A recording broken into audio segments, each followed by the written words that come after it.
Right, thank you. And Cheryl, Jennings, Sanchez back in the Channel 7 newsroom and giving Anna and Pete a break here. The earthquake, probably a 7.0 on the Richter scale. Well, we're getting a variety of readings from various services. The earthquake centers in Golden, Colorado and Alaska both measured the quake at 6.9 on the Richter scale, and they placed the epicenter about 60 miles southeast of San Francisco. The seismology lab at the University of California, Berkeley puts the shaker at 6.5 and 7 on the Richter scale. Willie Monroe reported from Berkeley that it was a 7. Hospital. Right now, Leslie Brinkley is standing by in the marina, which is the hardest hit in San Francisco. Go ahead, Leslie. Devastating fire there.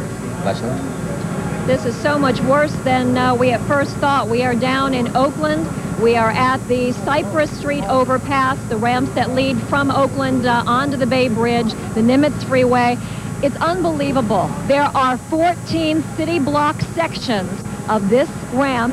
The upper ramp collapsed onto the lower ramp, as you can see up there. It's something that is beyond belief. There are rush hour cars, rush hour traffic that was trapped on this lower level. You can see the upper level sitting on top of the lower level right now. Those cars, those people still trapped underneath there. Right behind us, where you see the fire truck and ladder, a rescue is ongoing right now for a little girl and a little boy who are trapped in a car up there. Very few people have been rescued from here. Police have found some folks alive, some people dead here, and they're doing the best they can. Again, this 12 to 14 block section, the little girl, we understand, is 9 years old. Her brother is 6 years old.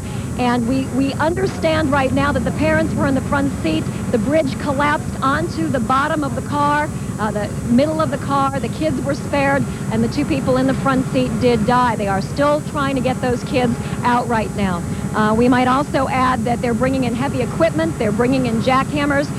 They're trying to do what they can to begin to lift up sections of this, but as you can see, it's an almost impossible task.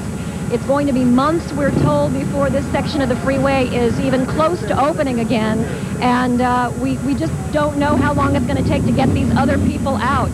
It's surrounded by police. It's surrounded by fire officials, surrounded by paramedics. The ambulances are going in and out. As many as 40 people may be dead.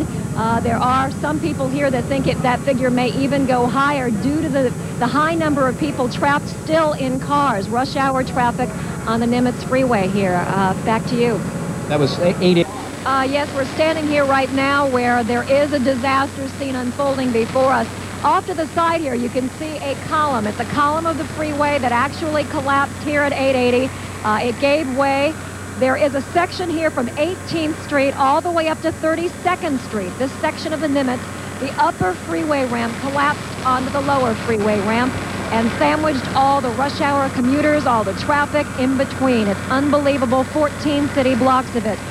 We had some of the rescue workers here describing things they saw in climbing up there and trying to rescue people. One of the descriptions was that they were walking wounded on top. They were taken away, that there was an 8-passenger van that they saw sandwiched to only about 2 or 3 feet high. They are pulling bodies out from underneath this lower ramp. There were just some injuries on the upper ramp, but those on the lower ramp, there are a lot of fatalities. We know there are at least 40 fatalities right now, and there may even be, one rescue worker says he thinks it's going to take several days before they can get in the heavy equipment to lift these two freeways apart, and that there may be as many as hundreds dead. We don't know right now. We do know that there are an incredible number of crews out here working on it, trying to get the rescue work going. We are also told that just behind us here, as you see that man coming down the ladder, they are trying to rescue a little boy and a little girl. Their parents in the front seat of the car were killed. A column crashed down in the middle of the car. The two little kids were in the back seat. The girl, 9, has already been taken out of the car and to the hospital, but her brother, a 7-year-old boy, is still up there, and they are working right now on trying to get him out. He's still pinned in the back seat of that car.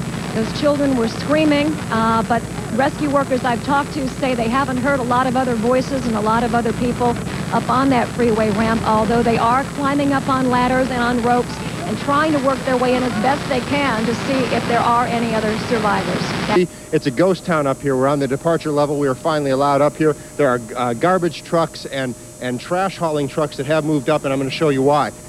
We're going to take a walk inside the terminal here. and show you exactly what happened out here.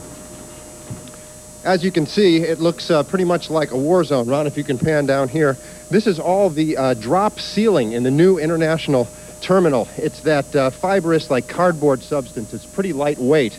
So this all came down in the quake. You can look up at the ceiling, Ron, where you can see where the false ceiling had dropped. They've had major water leaks in here.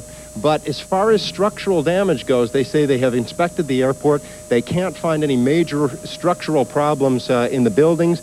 The runways are okay. They've checked those out. But still, they've decided that they really can't even entertain the notion of flights going in or out. They evacuated some 15,000 people when all this happened. When we first got to the airport, weren't allowed up here, there were people walking down with their luggage, and a lot of people were complaining, didn't even know the severity of this whole thing, obviously. They'd just gotten off flights. They were out here waiting to go on flights. We had to tell them that this was a major earthquake. There were injuries, there had been deaths, there were fires in the city, and people were pretty much sitting around outside with their luggage waiting for buses in shock. So the airlines were arranging hotels. They've been busing people out of here. They've sent people home who live, obviously, in the Bay Area. They don't know when they're going to reopen this airport. They're talking about having a meeting at maybe